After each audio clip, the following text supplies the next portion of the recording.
নির্বাচনের দিন তো ভালোই লাগে। একটা আনন্দ উৎসব মনে হয় আমাদের কাছে। আর নির্বাচনের ব্যাপারে ২ বছর পরে, পরে সবার দেখা হয়। আমরা ভালো মন্দ, যোগ্য অযোগ্য বিচার করে ভোটটা দেবার চেষ্টা করি। তো দেখা হয়ে যায় অনেকের সাথে। এটা খুব ভালো লাগে। এছাড়া তো আমাদের দেখা তেমন একটা হয় না। বিশেষ কয়েকটা দিন বাদে।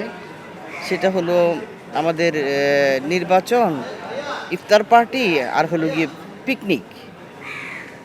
এছাড়া আমাদের একত্র হওয়াটা মুশকিল হয়ে যায়। তো নির্বাচনের দিন সবাই আসে বলা চলে। এজন্য খুব ভালো লাগে। ভালো লাগছে। আগের বিষয় তো একটু অন্যরকম ছিল। যেমন সেই তুলনায় সত্যি কথা বলতে কি এখন পরিবেশগতভাবে একটু আমার মনে হচ্ছে একটু স্ট্যান্ডার্ড হয়েছে। একটু স্ট্যান্ডার্ড হয়েছে। আর আরেক দিকে চিন্তা করলে আমাদের আগের পরিবেশটা আগে আমাদের সিনিয়ররা ছিলেন। সিনিয়ররা ইলেকশনে আসতে পছন্দ করতেন, ভোটে দাঁড়াতে পছন্দ করতেন। তখন শিয়া বাটার ও ভিটামিন ই সমৃদ্ধ লিলি বিউটি সোপ তারুণ্যময় উজ্জ্বল ত্বকের জন্য। ওনাদের ব্যাপারটা একটা সম্মানের ছিল এবং আমাদের ভালো লাগতো। ওনারা সিনিয়র ছিলেন। তখনকার অভিজ্ঞতা, পরিবেশ সেটা ছিল শিক্ষা দীক্ষায় সব দিক দিয়ে একটু অন্যরকম ছিল। সেটার সৌন্দর্য অন্যরকম। সিনিয়রদের ব্যাপার অন্যরকম। আর এখন যারা আছে তাদের আরও অনেক কিছু শেখার আছে, জানার বোঝার আছে। তো সেই হিসাবে উনারা পুরানোদের অনেক কিছু ভালো মন্দ দেখে শুনে তারপরে উনারাও কিছু শিখবেন এবং আমাদের বলবেন, জানাবেন, নিজেদের ভুল ত্রুটি সংশোধন করবেন, কি উনাদের করা উচিত, কি বলা উচিত, কিভাবে এগুনো উচিত, সেগুলো ওনারা এখন ওনাদের জন্য অতীত থেকে শিক্ষা নিয়ে ওনাদের জন্য আগামীর পথে চলতে ওনাদের সুবিধা হবে। তবে আমি মনে করি যে আগের চেয়ে অনেক সুন্দর হচ্ছে, ভালো হচ্ছে পরিবেশ। আমার তো ভালো লাগছে, ভালো লাগছে এবং এখন ভোটটা দিয়ে আসলাম আমি। তো ভেতরে যেখানে গেলাম, তারপরে এই যে আপনাদের সাথে কথা বললাম, এতটা এতটা সিস্টেমিক আগে ছিল না। এই সব কিছু মিলে ভালো লাগছে। না, এখানে রাগের কিছু না। এটা সবার যার যার পার্সোনাল ব্যাপার হইলেও আমি মনে করি সবার নির্বাচনে যোগ দেওয়া উচিত।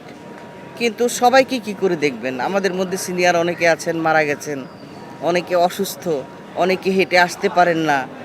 তারপরে অনেকের মধ্যে পেশাগত কারণে যাদের কাজকর্ম কিছু নাই, তারা একটু অসহায় অবস্থার মধ্যে আছে। তাদের আগ্রহটা কমে গেছে। কাজ নাই বলে অনেকের ভিতরে হতাশা কাজ করছে, আসতে চায় না।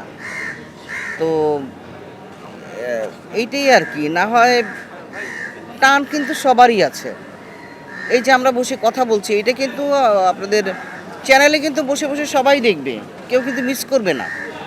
সবাই দেখবে, ভালোও লাগবে, আলোচনা সমালোচনাও করবে সবাই। তো ওই যে অনেকের ইচ্ছা ১৬ আনাই আছে, কিন্তু স্বাস্থ্যগত কারণে অনেকে অ্যাটেন্ড করতে পারছে না। খুঁজে পাওয়া যায় না, এটা খুবই সত্য কথা। কারণ এখন তো ফিল্মের একটা দুর্দিন চলছে বলা চলে। তো সামনে যদি সুদিন না আসে, শিল্পী কলাকুশলীরা কাজের একটা ভরসা না পায়, উৎসাহ প্রেরণা না পায়, তাহলে তো ওরা আরও বেশি হতাশায় ভুগবে, আরও সামনে এগিয়ে যাওয়ার কথা চিন্তা করবে না। ভালো কিছু আশ্বাস পেলে, ভরসা পেলে, কাজের যখন কোনো একটা পাবে, বাঁচার একটা ব্যবস্থা হবে, তখন কিন্তু ওরা আর পিছিয়ে থাকবে না। তাদের আবার আগ্রহ হবে যে আমাদের এফডিসি, আমাদের চলচ্চিত্র অঙ্গনে আমরা আবার আসি, আবার আনন্দ ফুর্তি করি, আবার কাজ করি। কাজ মানে আমাদের আনন্দ, কাজ মানে সবার বেঁচে থাকা, কাজ মানে আমাদের ফিল্মের কাজ মানে ফিল্মের পরিবেশটা, শিল্পী কলা কুশলীরা আবার সরব হওয়া।